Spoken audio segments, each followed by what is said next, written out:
哎呀，王一博和肖战的故事，在娱乐圈这个名利场里，简直像是一出高山流水的现在版。咱先回味一下那个赖床的桥段，你得想象那个画面：横店的清晨，雾蒙蒙的，剧组的开工铃催得紧。王一博这孩子，平时在赛车场上那是追风少年，跨上雅马哈摩托车，油门一拧，简直就是速度与激情的化身。拿过多少职业赛的奖杯呀？那股子狠劲儿，谁看了都怕。可一回到生活里，他就是个20出头就不够睡的大男孩。那天他窝在保姆车里，空调吹得暖烘烘的，工作人员敲门敲的手都酸了。一博，导演催了，薇娅的挂好了。里头没动静。结果呢，肖战收工过来探的班，或者正好化完妆走过来，随口问了一句：“老王还没起呢？”就这一嗓子，或者哪怕只是有人传了个话，车里那位冰山男神真就像安了雷达一样。大家伙眼睁睁地看着车门一开，王一博顶着一头乱糟糟的头发，眼睛还没全睁开呢，就那么直勾勾地往肖战站的方向瞅。那反应哪像是平时的酷盖啊，简直就像个被家长抓包的小学生，又尴尬又有点掩饰不住的兴奋。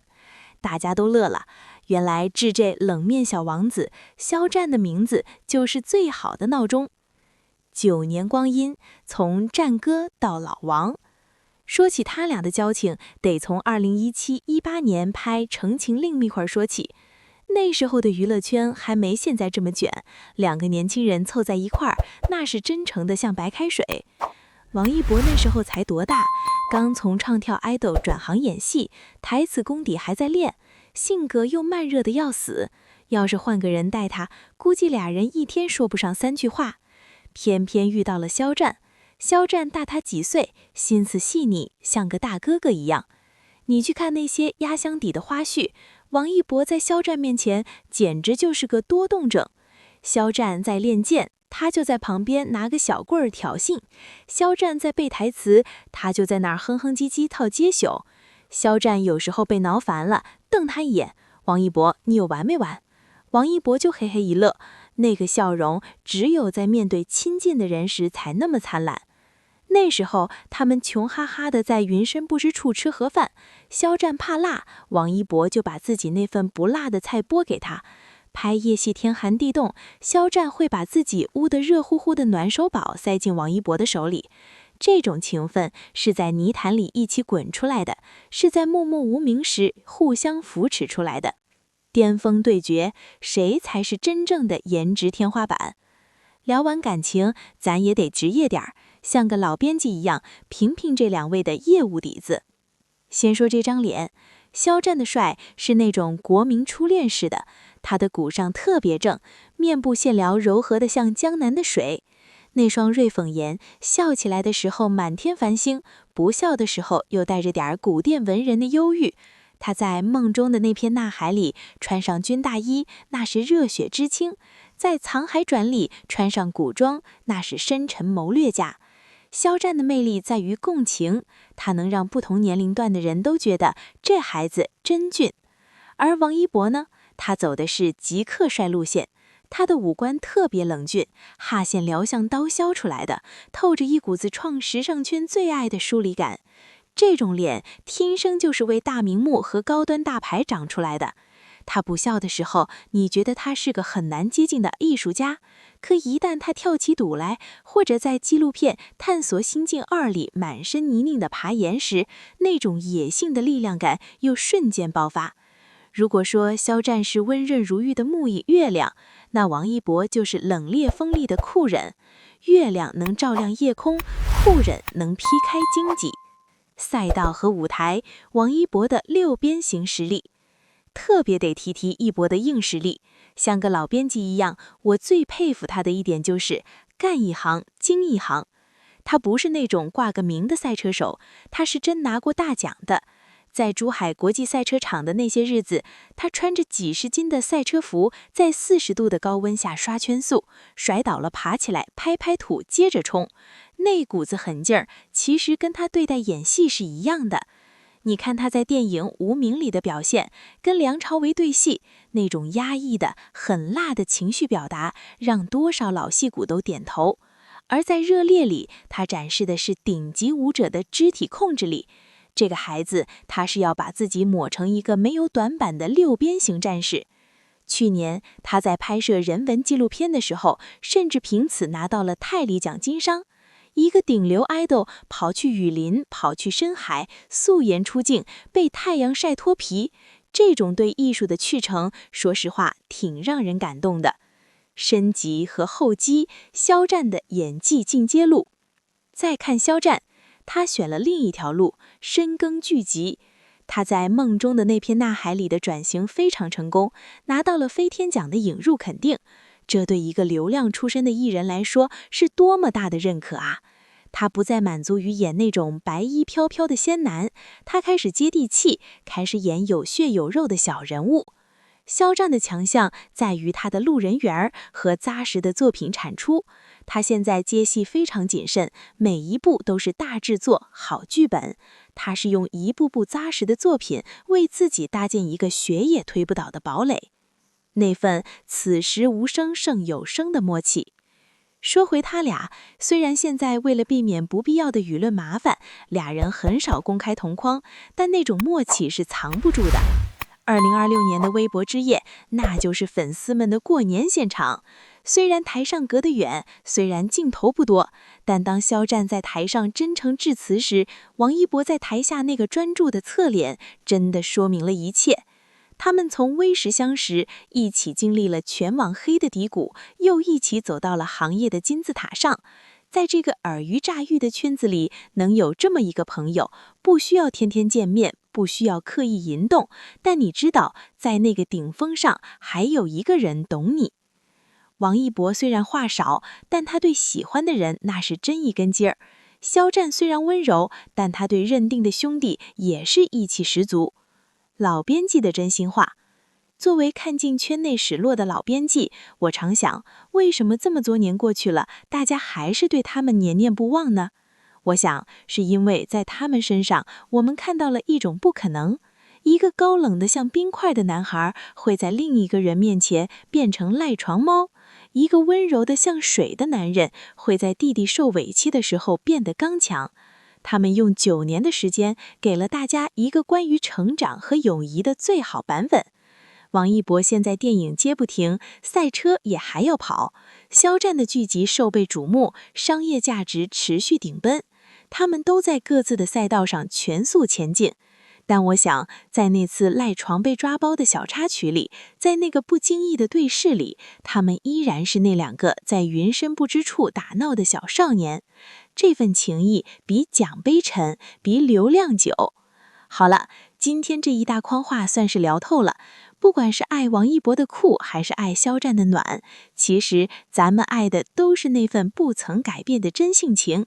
在这纷纷扰扰的世界里，能有这么2个互相照耀的灵魂，本身就是一种奇迹，你说是吧？自从火了《陈情令》，火了肖战、王一博，火了博君一肖都被买下，各路男明星纷纷下海拍摄。粉丝们由原来对其他家的嘲弄，到现在对自家的妥协，美帝一词开始频繁地出现在这些粉丝嘴里了。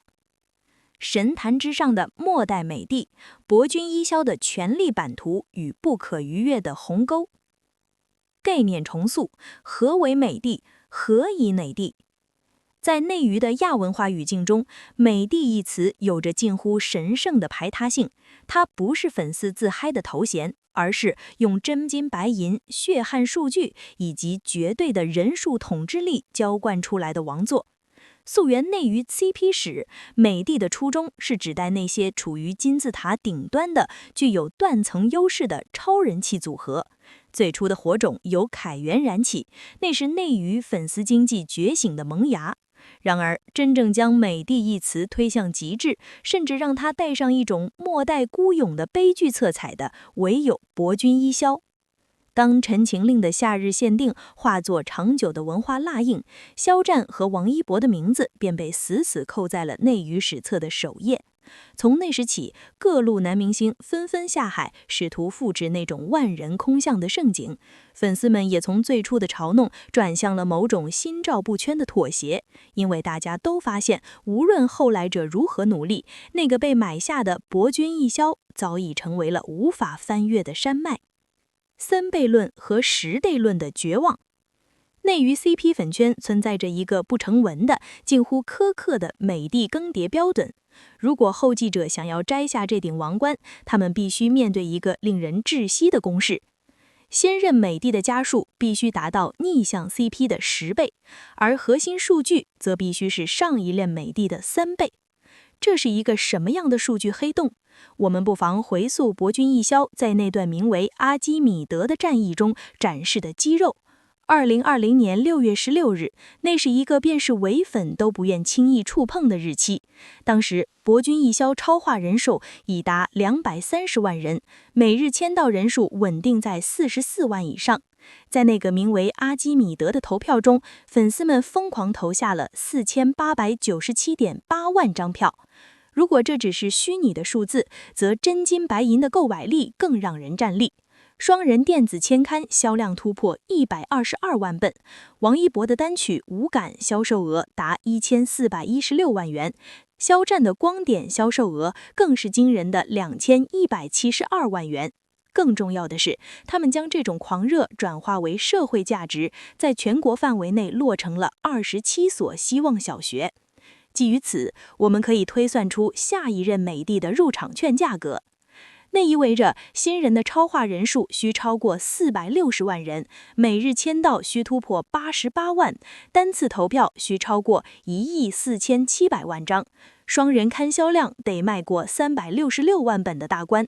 最让人绝望的是，公益和个人单曲的销售额分别需要达到81所希望小学，以及惊人的4248万元与6516万元。在这个粉丝经济趋于两境、平台监管日益严格的时代，这组数字不再是努力的目标，而是一个近乎荒唐的科幻语言。百香果的坚韧与唯一性。如果说数据是冰冷的，那么人的意志则是温热且难以捉摸的。博君一肖的粉丝自称为百香果，他们构成了内娱最复杂也最强大的群体。如今，博君一肖超话人数已经突破278万，并且这个数字仍然以一种平稳而可怕的速度增长。这还是在2位正主几乎无公开互动，甚至在星光大赏等同台场合保持极致克制的情况下完成的。这种无互动即是最高互动的默契，反而成了粉丝心中坚不可摧的信仰。我们必须正视一个现实，内娱的活粉总量是有天花板的。如果说 CP 粉的人数要达到更迭标准的556.8万人，那意味着内娱几乎所有活跃的粉丝都必须涌入同一条河流，这在逻辑上几乎是不可能的，除非内娱再次出现一个超越时代逻辑的天将紫微星。可是，像博君一肖这样被称为95天选的组合，真的是可以量化的吗？祝你打榜不要遇到博君一肖。在内娱的各家粉丝群里流传着一句近乎自嘲的祝福：祝你打榜不要遇到博君一肖。这句话背后是百香果群体极强的组织能力和氪金实力的缩影。想要取代博君一肖，下一任 CP 粉不仅要比百香果强3倍，更要面对2个强大的伪粉群体。摩托车姐姐和小飞侠这2只在内娱几乎可以横着走的精锐力量，在面对自家 CP 粉时，构成了另一种奇妙的动态平衡。如果下一任美帝的 CP 粉能够做数据比小飞侠强3倍，氪金比摩托车姐姐强3倍，那么这支力量将强大到足以让内娱的所有的伪粉失去生存空间。那种场景，与其说是繁荣，不如说是内娱一态的彻底躺塌。这就是博君一肖被称为末代美帝的真正原因。他们不仅站到了巅峰，更在巅峰时刻将通往巅峰的阶梯彻底震碎。后来者只能在山脚下仰望，在无数个夏日限定的轮回中，试图寻找那早已消失在2019年夏日的余温。蓝湛雅正清冷，谢允随性洒脱。一个话少到50集《陈情令》中说了4722个字，这可是粉丝一个字一个字数出来的，真称得上是惜字如金了。而谢允呢，那可是妥妥的废话漏子。等有匪播完呀，大家都会被他那滚滚黄河般的滔滔不绝给淹死，谁还顾得上去数多少字？蓝湛勤念双绝，臂力过人，不是在保护魏婴，就是在保护魏婴的路上，强大霸气，笑到最后。谢允轻功卓绝，内力全无，不是在逃命的路上，就是躲在阿匪的背后，漏网之鱼，苟延残喘。你看，蓝湛聚连于千里之外，自带冰霜，谢允跟谁都能打成一片，油腔滑调。这么截然不同的两个人，是不是就没有共同点了？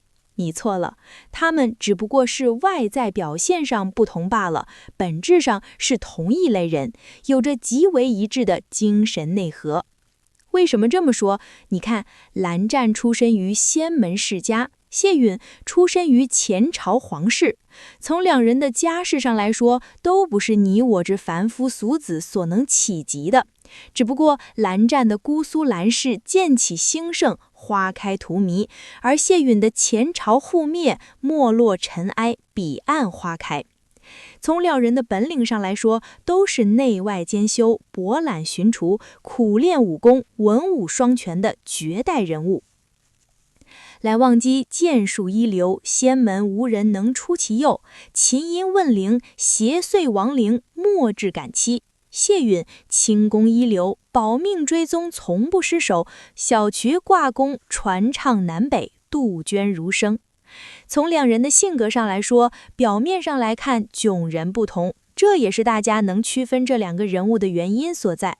一个话少，一个话多，一个雅正端方，一个油腔滑调，一个心如磐石，一个清醒自知，一个是仙门楷模，别人家的孩子，一个是文弱书生，手无缚鸡之力，一个逢乱必出，则是明珠，景行寒光，一个玩世不恭，混迹江湖，胸无大志，一个执拗清冷，从容淡定，从来都不动声色，一个花言巧语，风流浪荡，向来是洒脱快意。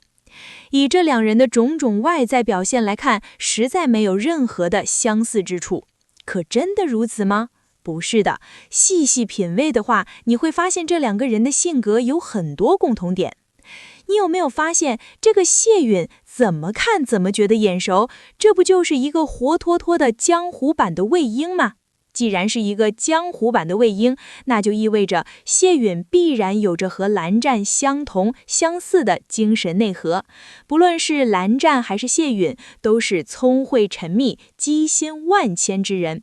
蓝湛对仙门世家洞若观火，谢允对朝堂江湖了如指掌。是呀，聪明人总是能从万千繁杂中一眼看出其本质，而蓝湛谢允无疑是这样的聪明人。最难能可贵的是，蓝湛和谢允都有一套自己的行事准则，很有主见，对事情有着自己的判断，有理想，有抱负，心中有大义，而且他们都能将生死置之度外。蓝湛在玄武董里时和魏婴共战屠庐玄武，几次救了魏婴。谢允明知自己不能动用内力，却依然为了救阿匪使出了推云掌。彻底切割，王一博删除《陈情令》就是和蓝忘机彻底告别。今天我们来聊聊真相。大家好，欢迎来到今天的视频。如果你是王一博的粉丝，或者曾经被《陈情令》里的蓝忘机深深打动过，那这一期内容你一定不能错过。最近王一博的微博简介又引发了不小的讨论，他把曾经占据重要位置的《陈情令》移除了，取而代之的是《无名》《长空之王》和《热烈》这几部电影作品。网上一下子出现了各种声音，有人说这是彻底切割，有人感慨蓝忘机要彻底告别了，甚至还有文章带着明显的引导性语气，让人读起来觉得有些刻意对立。但今天我想和大家一起平静理性地聊聊这件事。作为一个演员，王一博的这个小小的调整，真的有那么复杂吗？在我看来，这不过是一个演员在职业道路上自然而然的成长和进步。今天我们就来好好拆解一下，为什么说这不是告别，而是向前看。首先，我们来回顾一下王一博的微博简介变化。早些时候，他的简介里确实有《陈情令》的位置，那部剧曾经是他演艺生涯中的非常重要的一部分。但最近大家注意到，《陈情令》已经不再出现在代表作栏目里了，取而代之的是3部电影《无名》《长空之王》和《热烈》。